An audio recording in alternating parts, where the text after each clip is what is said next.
आप सभी संस्कृत अध्येताओं का हार्दिक स्वागत। हम बीए पार्ट द्वितीय संस्कृत साहित्य प्रथम प्रश्न पत्र, इसके अंतर्गत जो वैदिक साहित्य का इतिहास है उसका अध्ययन कर रहे हैं। राजऋषि भर्तृहरि मत्स्य विश्वविद्यालय अलवर का जो बीए पार्ट द्वितीय संस्कृत साहित्य का जो पाठ्यक्रम है उसके प्रश्न पत्र प्रथम में वैदिक साहित्य का इतिहास है, जिसके अंतर्गत हम अब ऋग्वेद का अध्ययन कर रहे हैं। तो देखिए, वैदिक साहित्य का इतिहास, ये इसका हम पूर्व में जो इसकी सामान्य रूपरेखा है उसके विषय में, वैदिक साहित्य के विषय में अध्ययन हम कर चुके हैं। कितने वेद हैं, आरण्यक, उपनिषद, ब्राह्मण, इस पर हम चर्चा कर चुके हैं। ऋग्वेद का वर्ण विषय है, उस पर भी हम चर्चा कर चुके हैं। तो इसमें आगे देखिए आप, आज जो है ऋग्वेद का महत्व, इस पर हम चर्चा करेंगे। हमारा जो मुख्य बिंदु है आज का वो है ऋग्वेद का महत्व, यही केंद्र बिंदु है। ठीक है, तो देखिए, संहिताओं में सर्वप्रथम एवं सर्व प्रमुख ऋग्वेद संहिता है। ठीक है ना, जो 4 संहिता हैं उनमें सर्वप्रथम और सर्व प्रमुख ऋग्वेद संहिता है। जो ऋग्वेद है कई दृष्टियों से अत्यंत महत्वपूर्ण है। यह धार्मिक, सांस्कृतिक, सामाजिक, ऐतिहासिक, राजनीतिक, आर्थिक, दार्शनिक एवं काव्य शास्त्रीय दृष्टि से अत्यंत सार गर्भित है। धार्मिक दृष्टि से इसमें यज्ञों का महत्व, देव आराधना, ईश्वर के अनुरूप प्राचीन धार्मिक मान्यताएं, पाप पुण्य की चर्चा, स्वर्ग नरक और मोक्ष विषयक मंतव्य, पुनर्जन्म, लोक परलोक, आस्तिक नास्तिक, धर्म अधर्म आदि विषयों का विस्तृत वर्णन मिलता है।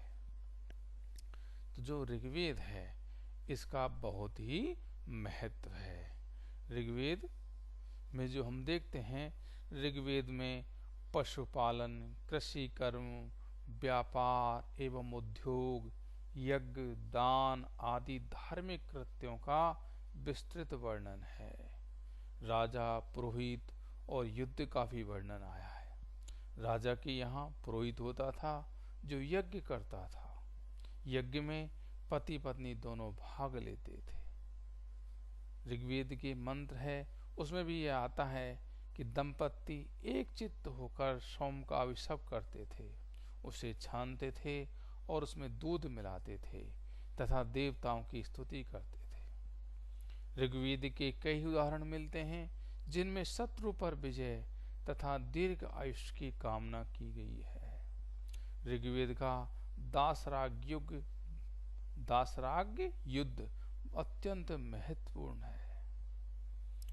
इस युद्ध का नेता सुदास था, जिसके विरुद्ध भद्र, द्रुह्यु, तुर्वस आदि 10 राजा युद्ध करते थे। इस युद्ध में विश्वामित्र और वशिष्ठ जैसे महर्षि भी भाग लेते थे। कहा जाता है कि सुदास आत्मा का प्रतीक है और 10 राजा 10 इंद्रियां हैं। वशिष्ठ और विश्वामित्र दोनों बुद्धि और अंतःकरण के प्रतीक हैं। तो ऋग्वेद में कई ऐसे भावात्मक देवता भी हैं, जैसे श्रद्धा है, प्रजापति है, मन्यु है आदि है। इनमें क्या भावों का व्यक्तीकरण है। ऋग्वेद में असुर जो शब्द है शक्तिशाली देवता के रूप में प्रसिद्ध है, किंतु परवर्ती साहित्य में दैत्य के अर्थ में प्रयुक्त होने लगा। ठीक है ना, तो ऐसे ही यम जो पितरों का स्वामी है उसे ऋग्वेद में मानव जाति का आदि पुरुष कहा गया है। वह मृत्यु का देवता है और मृत्यु के पश्चात पापियों को दंड देता है और पुण्यात्मा को सुख लोक की प्राप्ति कराता है। इस तरह से ऋग्वेद में बहुत सारे आख्यान मिलते हैं हमें। ऋग्वेद में ऐसे बहुत सारे सूक्त हैं जिनसे उन ऋग्वेद की महत्ता स्वतः ही सिद्ध है। जैसे देखिए ऋग्वेद के जो दार्शनिक सूक्त हैं उसमें जो प्रमुख देन है ऋग्वेद की जो महत्व है वो देखिए ऋत का सिद्धांत। ऋग्वेद में ऋत की कल्पना एक विचार दर्शन है। ऋत का अर्थ है नियम या व्यवस्था। जगत के प्रत्येक पदार्थ में जो व्यवस्था पाई जाती है उसे ऋत कहते हैं। सूर्य हो, चंद्रमा हो, नक्षत्र हैं, तारे हैं, दिन रात हैं, इन सभी की नियमित गति क्या कहलाती है? ऋत कहलाती है। सृष्टि के प्रारंभ में सर्वप्रथम ऋत तत्व ही था। बाद में इसी ऋत से जगत की उत्पत्ति होती है। विश्व की सारी व्यवस्था इसी ऋत पर आधारित है। देवता भी इस व्यवस्था को उल्लंघन नहीं कर सकते। यही ऋत समस्त विश्व का नियामक है। ठीक है, तो ये जो ऋत का सिद्धांत है ये ऋग्वेद का बहुत ही महत्व है।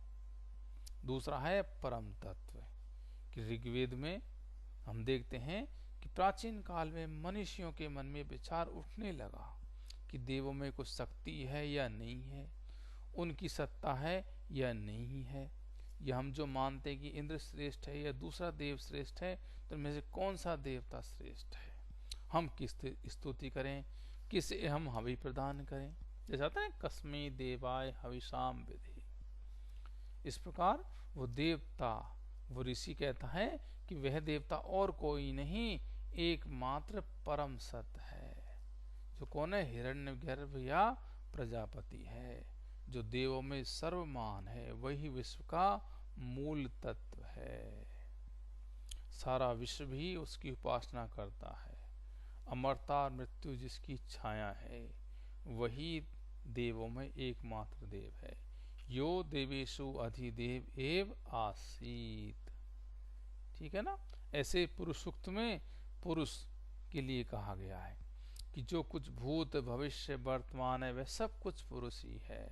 पुरुष एविदम सर्वम यद भूतम यच्च भाव्यम, वही आदि शक्तिमान है, वही एकमात्र सत है, वही समस्त प्रकृति का आदि कारण है, वही एक परम सर्वोपरि परम सत्ता है जो सब में विद्यमान है। वही विश्व की आत्मा है, वही समस्त विश्व का संचालन करता है। सारा जगत उसी का रूप है और वह देवों का देव है, महादेव है, जिसे लोग अपनी अपनी रुचि के अनुसार भिन्न भिन्न नामों से पुकारते हैं। एक सद विप्रा बहुधा वदंती। ठीक है, ऐसे ही आत्मा एवं जीव के विषय में जो हमारा दर्शन है, जिसके प्रमुख बिंदु हैं, उन की दृष्टि से भी ऋग्वेद का महत्व है। आत्मा एवं जीव, जब एकमात्र देव जब माया से युक्त होता है तब नाना रूपों को धारण करता है। जब वह प्रति संसार में निहित बुद्धि में प्रतिबिंबित होता है तब वह जीव कहलाता है। किंतु वेद में प्रतिपादित यह माया वेदांत की माया से भिन्न है। वेदों में भौतिक जगत की सत्ता का निषेध नहीं है, जबकि वेदांत में भौतिक जगत की सत्ता को मिथ्या कहा गया है। इस प्रकार हम देखते हैं कि वेदों में परमात्मा के दो रूप प्रतिपादित हैं, जीवात्मा और आत्मा। परमात्मा जब माया से विशिष्ट होता है, जब माया से विशिष्ट होता है तब वह जीव कहलाता है, और जब माया से रहित होता है तब वह आत्मा कहा जाता है। ऐसे शब्द ब्रह्म देख लीजिए, तो ऋग्वेद में एक मंत्र में शब्द ब्रह्म का सुंदर विवेचन है।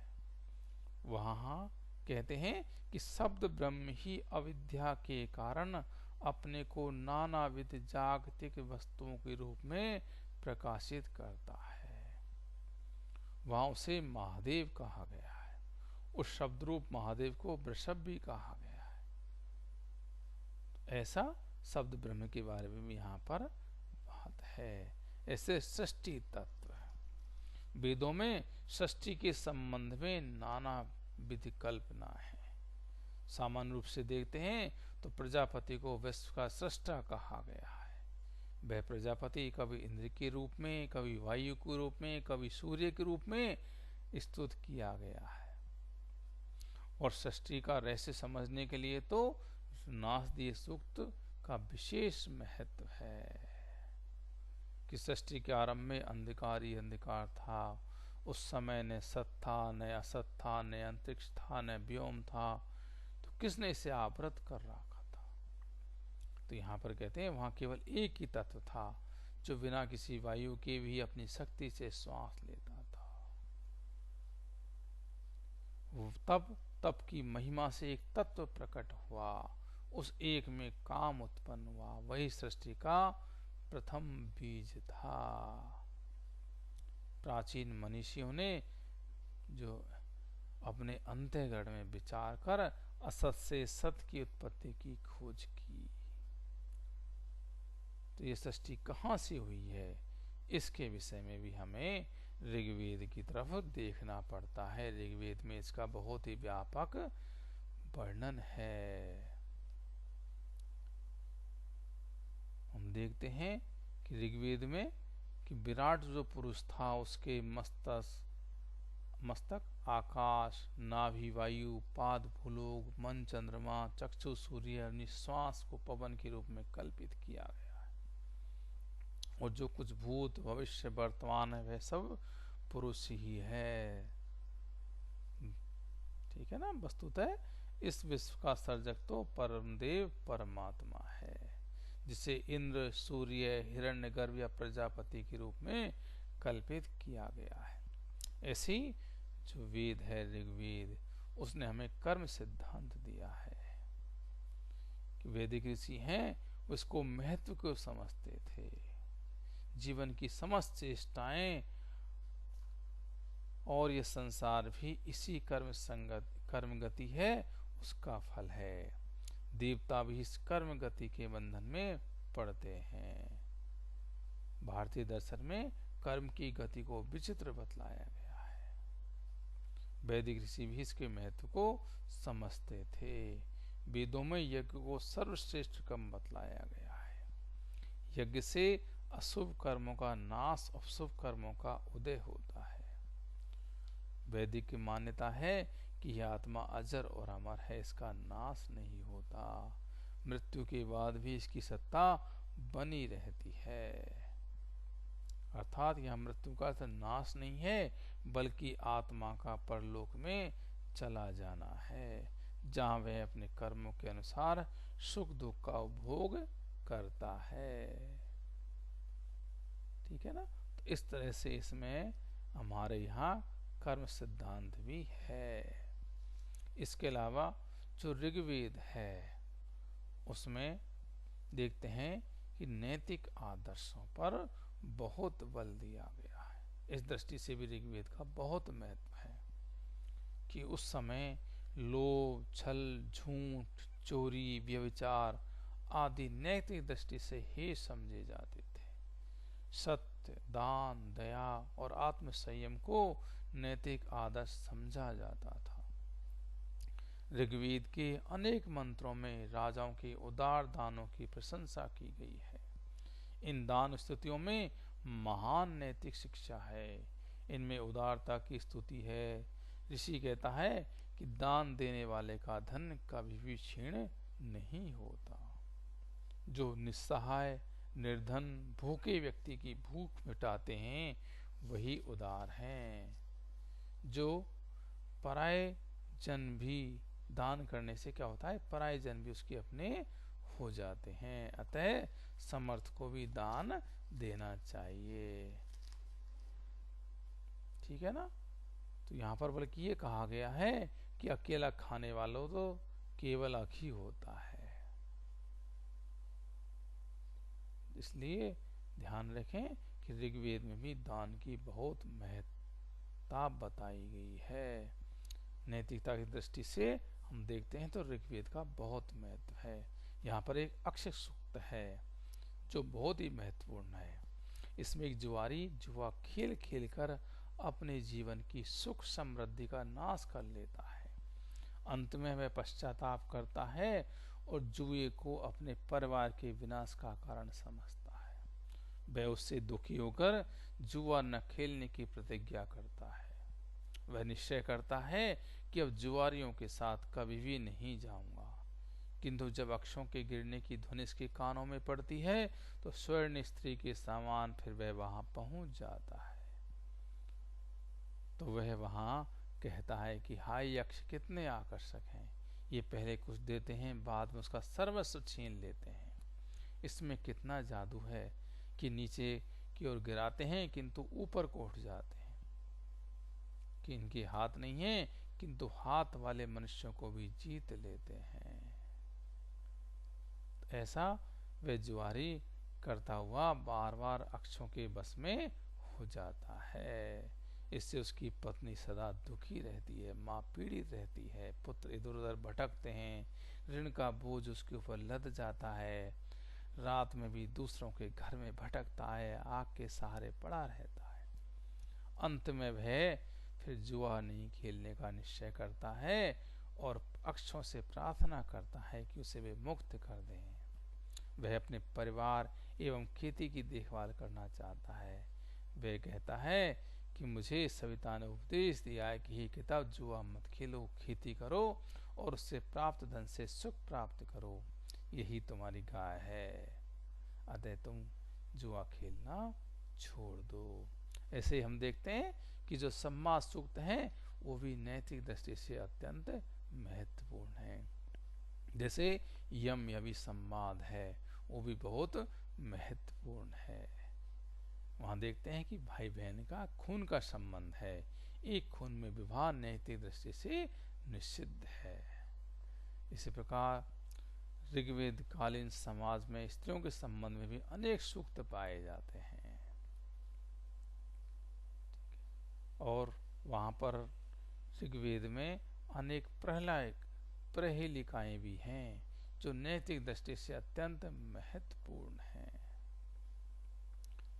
तो हम देखते हैं कि ऋग्वेद में आर्यों का उच्च नैतिक आदर्श वर्णित है। वहां ऋग्वेद काल में जो मनीषियों और ऋषियों की वाणी में सार्वजनिक एवं सार्वदेशिक नैतिकता का स्फुरण होता रहा। वे निराशावादी एवं स्त्रैण नहीं थे, उनमें लोक कल्याण की भावना एवं सभी प्राणियों की दीर्घ आयुष की कामना विद्यमान थी। वेदों में लोक कल्याण की भावना से प्रेरित अनेक उपदेशात्मक वचन प्राप्त होते हैं।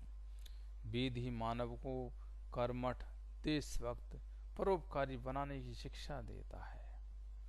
ऋग्वेद में कहा गया है कि बिना परिश्रम किए देवों की मैत्री प्राप्त नहीं होती। जो परिश्रमी है उसके पास लक्ष्मी स्थित रहती है, उसके पास जो लक्ष्मी है हमेशा बनी रहेगी। ऋग्वेद की जो कई संवाद सूक्त हैं उनमें प्राचीन कथाओं के अवशेष भी मिलते हैं जो आख्यान साहित्य के नाम से प्रसिद्ध हैं। इन आख्यान साहित्य से वीर गाथात्मक काव्यों, नाटकों, पुराणों तथा कथा साहित्य का विकास हुआ है। इसलिए भी ऋग्वेद हमारे लिए महत्वपूर्ण है। ये सभी आख्यान कथोपकथन के रूप में मिलते हैं। जो कथोपकथन है यही वीर काव्य और नाटक दोनों के मूल स्रोत हैं, क्योंकि आख्यान तथा नाट्य के तत्व ही इनका स्वरूप है।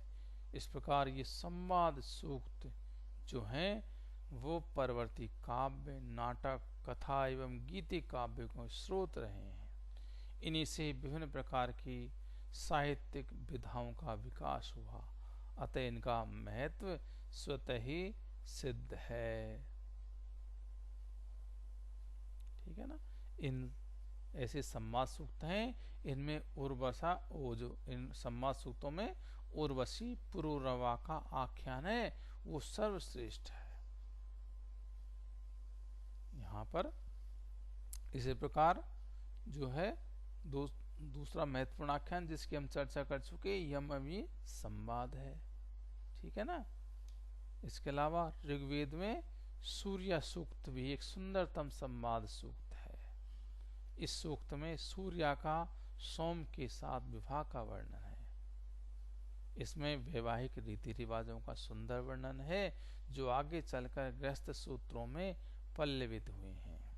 इसमें कुछ मंत्र कथात्मक हैं और कुछ अश्विनव एवं सूर्य को संबोधित किए गए हैं, और कुछ सूक्त में विवाह संस्कार की विभिन्न अवस्थाओं का वर्णन है। कुछ मंत्र आशीर्वचन के रूप में हैं जो सरल, सरस, सजीव एवं काव्य कला की दृष्टि से अत्यंत महत्वपूर्ण है। तो हम देखते हैं, तो ऐसे ही जो है ऋग्वेद उसके 5वें मंडल में स्वाव्यास्व तथा राजा रथवीति की कन्या के प्रणय चित्र का भी आख्यान उपलब्ध होता है।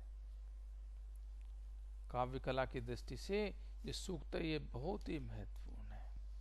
इसके अलावा ऋग्वेद के 7वें मंडल में मंडूक सूक्त है, वो विशेष महत्वपूर्ण है। इसमें मंडूकों की तुलना ब्राह्मणों से की गई है।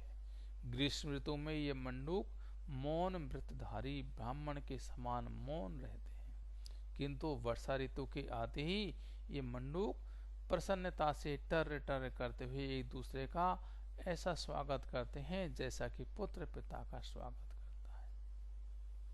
एक मंडूक दूसरे मंडूक के शब्दों को इस प्रकार दोहराता है जिस प्रकार वेद पाठी शिष्य अपने गुरु के शब्दों को दोहराता है। ऋग्वेद के 10वें मंडल में सोम सूक्त एक व्यंग्यात्मक ग्राम्य गीत है जिसमें मानव के विविध विचारों एवं नानाविध कल्पनाओं का उपहास किया गया है।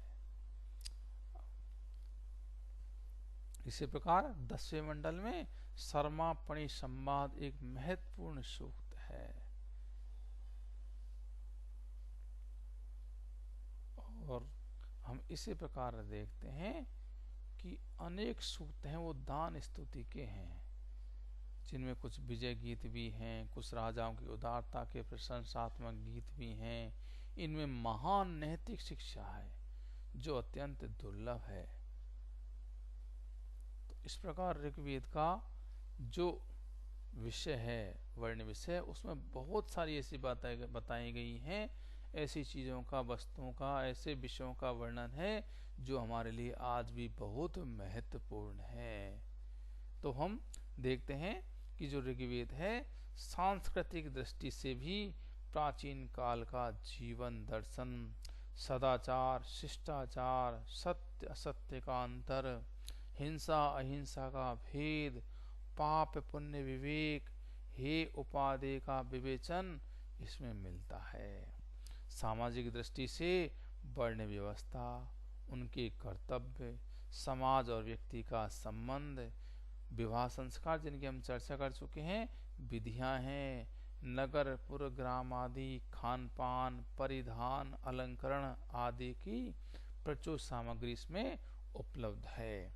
ऐतिहासिक दृष्टि से इसमें पुरातत्व, युग, कल्प, प्रलय, ऋषि, वंश, देव, असुर, इंद्र, व्रत आदि से संबंध बहुमूल्य सामग्री है।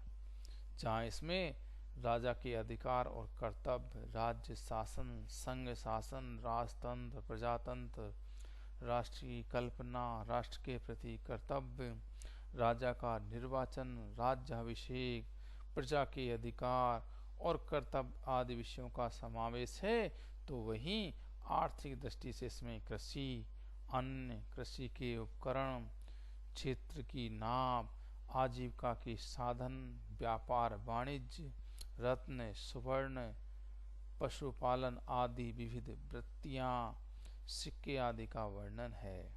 दार्शनिक दृष्टि से पुरुष सूक्त और नास्तिक सूक्त में सृष्टि की उत्पत्ति का वर्णन है, तो वहीं ब्रह्म, ईश्वर, जीव, माया, एक ईश्वरवाद, बहुदेवतावाद, पुनर्जन्म, मोक्ष आदि का महत्वपूर्ण वर्णन है। काव्य शास्त्र दृष्टि से ऋग्वेद विश्व का सबसे प्राचीन काव्य ग्रंथ है। इसमें रस, छंद, अलंकार, शब्द संचय, प्रसाद, माधुर्य आदि गुणों की सत्ता है। काव्य शास्त्र, नाटक और आख्यान साहित्य के उद्गम और विकास का इतिहास इससे प्राप्त होता है। इस प्रकार हम देखते हैं ऋग्वेद प्राचीन युग का विश्वकोश है।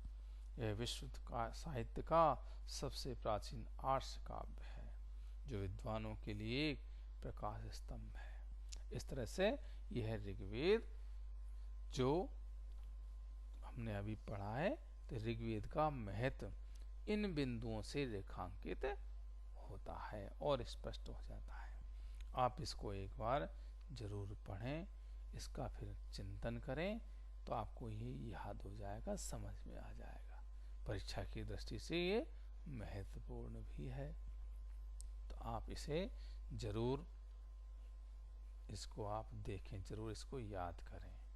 ठीक है। जयतु संस्कृतम, जयतु भारतम।